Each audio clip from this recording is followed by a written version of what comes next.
So here's a video on everything you need to know about double brokering. So who's getting caught in the middle of this crossfire? Whether it's small fleet owners, company drivers, owner operators, we are all getting caught in this crossfire. So I can share a story with you that in the last week, I have been invited to 2 meetings here at ET Transport where our own brokers got caught in the middle of this double brokering. So what happens? So here we are in a situation where ET Transport has a load going from California to Pennsylvania. Now that load, they sold it to ABC Freight and they sold it for $8,000. What happens is that sometimes ABC Freight will sell it to a third company called YYZ Freight. Let's just take YYZ for example. YYZ Freight, and they'll sell it to them for $7,000. Well, in our books, in our carrier agreement, it says that nobody's allowed to double broker our freight. So that means that the original carrier, ABC Freight, should be the one hauling this freight and should be the one doing the pickup and should be the one doing the delivery. Well, a lot of the times what happens is that ABC Freight, especially now in a recession, ABC Freight will find somebody to do it at $7,000. In most cases, ABC Freight will give it to YYZ Transport and ABC Freight will collect from ET Transport and then they will not pay YYZ Transport. So you have a company now that is going to be running around for their money. Now they will go back to ABC Freight and ABC Freight, they shut their doors down. They did double brokering. They did this 10, 15, 20, 30 times and they collected all the money, shut down their doors. So one of the things that is on the Congress's agenda for 2023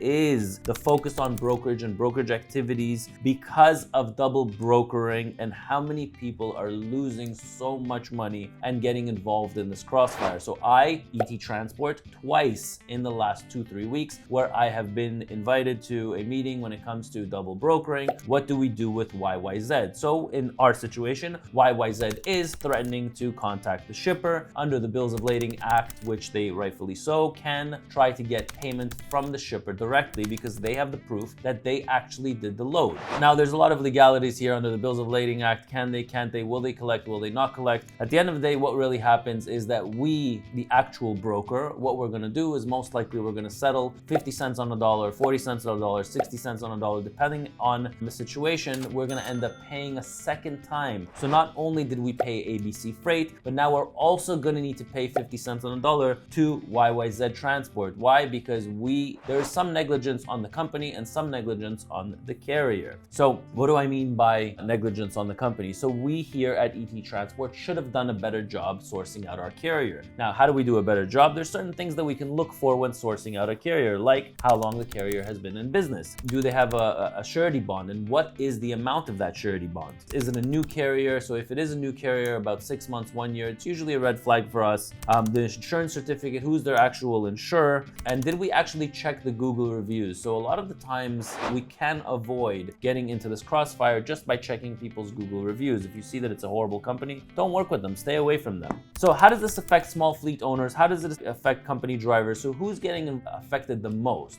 Well, if you're working for a smaller company, now if you have, a couple of these invoices of $8,000, $9,000, $10,000, multiply that by 3, 4, 5 loads that you're not getting paid for, how is this going to affect your bottom line? And how are you going to be paying your bills through these owner operators or company drivers if you didn't get paid? Small fleet owners are probably the ones getting affected the most by this. So, ET Transport, whatever, an $8,000 bill, $7,000 bill, we'll pay 50% and we will move on with life and we'll try to do a better job the second time around. But company drivers, if you're working for a small fleet that is getting caught up in the middle of this crossfire of this double brokering and they won't have enough funds to secure your payment as a company driver, or, will they lack on their maintenance? Will they postpone that repair because they don't have enough money to pay for those repairs or those maintenance bills? Owner operators also, if you're working for a small carrier, if you're working for a fleet of 4, 5, 6, and you get in the middle of this crossfire where the double brokering and somebody's not paying you their invoice,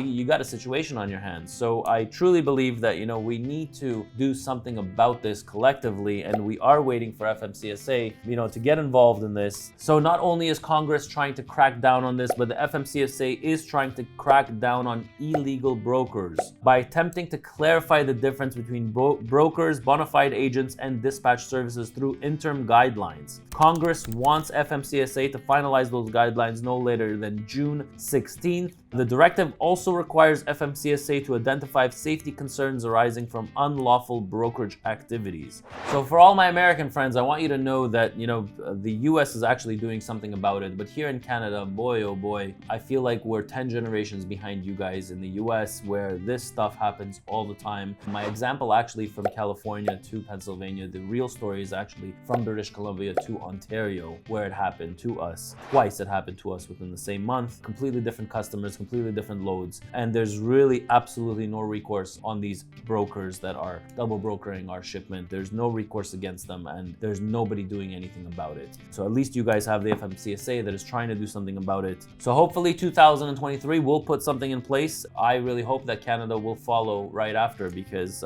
it's getting ridiculous. All this fraud that's happening in our industry, all this illegal transactions that are happening, and people are really losing their homes, people are losing their jobs, people are losing, small fleets are closing down their doors, and this is one of the reasons. I mean, if you have an account with $30,000, $40,000, $50,000 and that account doesn't pay you and close their doors, and you have nobody to go after, you're really in a tough situation. So hopefully this doesn't happen. Hopefully we create awareness here as a channel. If you know anybody that's doing these things, if you know anyone that's double brokering freight, put down their comment, put down a comment below. If I see a lot of comments on the same companies doing it, I will mention them in my videos and warn everybody, warn people not to take freight from them. So this is what you need to know about double brokering. Hopefully you learned something from this video. And guys, make sure you're a subscriber to this channel so you get updated. A lot of you are asking about updates about our Georgia terminal. So this is the first time we are having a footprint in the US. It'll give us the ability to work in the US, hire drivers in the US. Follow us along for this 7-part series. Episode number 1, opening up a trucking company in the US. Episode number 2, scouting the location and the realtor selection.